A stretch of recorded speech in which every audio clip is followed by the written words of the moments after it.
নাম করতে গেলে না আমার কিন্তু একটা কথা মনে পড়ে গেছে, বলবো? ওই শিশুটা দাদুকে বলছে, কি বলছে জানো?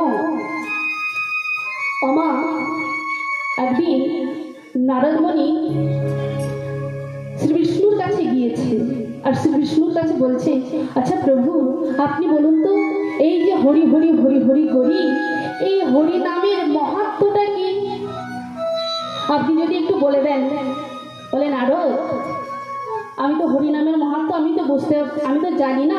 তুমি এক কাজ করো, তুমি ব্রহ্মার কাছে চলে যাও, ব্রহ্মা তোমাকেই বলে দিতে পারে। ওমা, ব্রহ্মাদেবের কাছে গিয়েছে, নারায়ণ নারায়ণ নারায়ণ। বলে, ব্রহ্মা কি ব্যাপার? ব্রহ্মা বলছে, নারদ কি ব্যাপার, তুমি এখানে? বলে, আপনার কাছে আমি এসেছি, আমি আপনার কাছে একটা প্রশ্ন জানতে চাই। না, কি প্রশ্ন? না, আমি জানতে চাই এই যে হরিনাম, এই হরিনামের মাহাত্ম্যটা আমি জানতে চাই আপনার কাছে।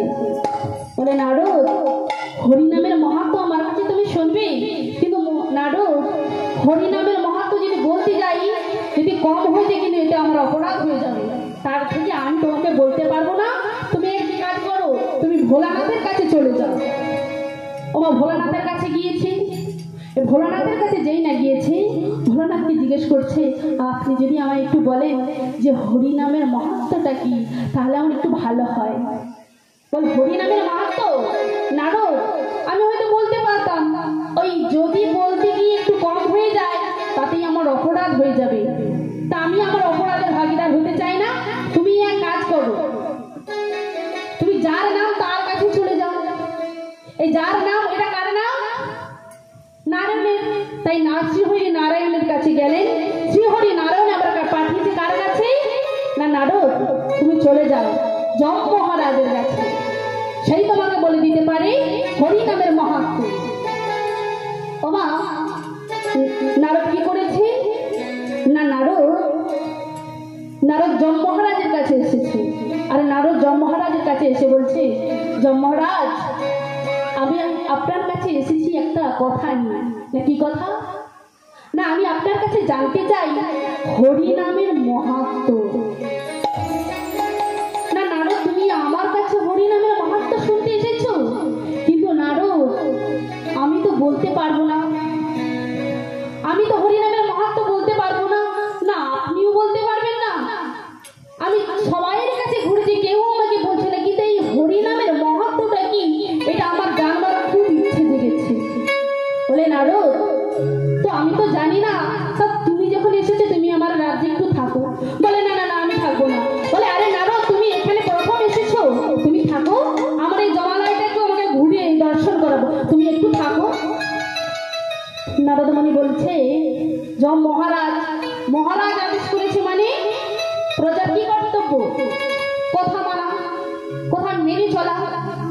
নারদমণি বলছে, আপনি হলেন মহারাজ, আমি হলেন যম মহারাজ, জমপুরীর মহারাজ। আমি যখন আপনার রাজ্যে এসেছি, তাহলে আপনি যখন এত করেই বলছেন, তাহলে আমি একটু থাকি আপনার রাজ্যটাই, বা আপনার একটু সবাই সবকিছুটা ঘুরিয়ে দেখি। ওমা বলে, নারদ, তোমার কাছে কিন্তু আমার কথা একটা আছে। কি কথা? না, তোমাকে যখন আমার সারা জমপুরিটা ঘুরাবো, তুমি কিন্তু হরি নাম একবারের জন্য বলবে না। কি বলেছে?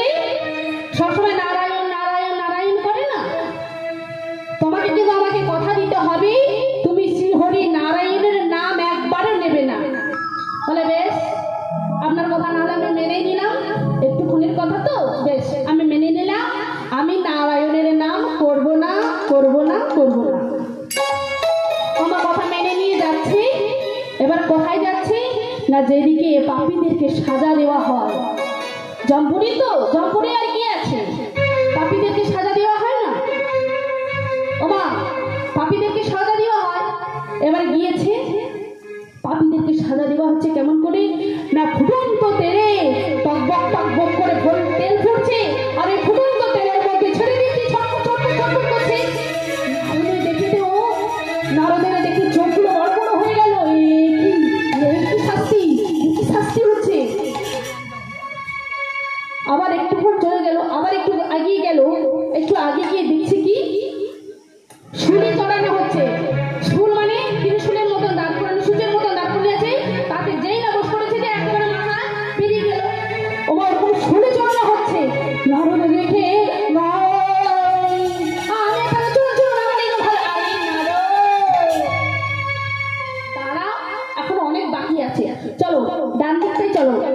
দিকে আমরা একটু ঘুরে আসি। ওমা যেই না ডান দিকে গিয়েছে, ওমা দেখছে কি একজনকে সাজা দেওয়া হচ্ছে। কেমন করে না, একজন জিভটাকে টেনে ধরেছে আর একজন তরোয়াল তুলেছে।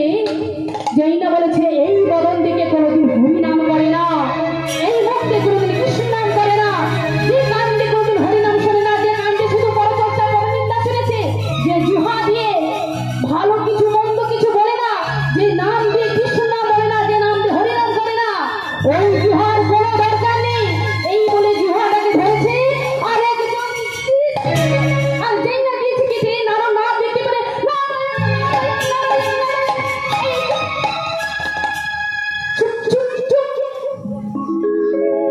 তোমায় আমি বলেছিলাম যে তুমি নারায়ণ বলবে না।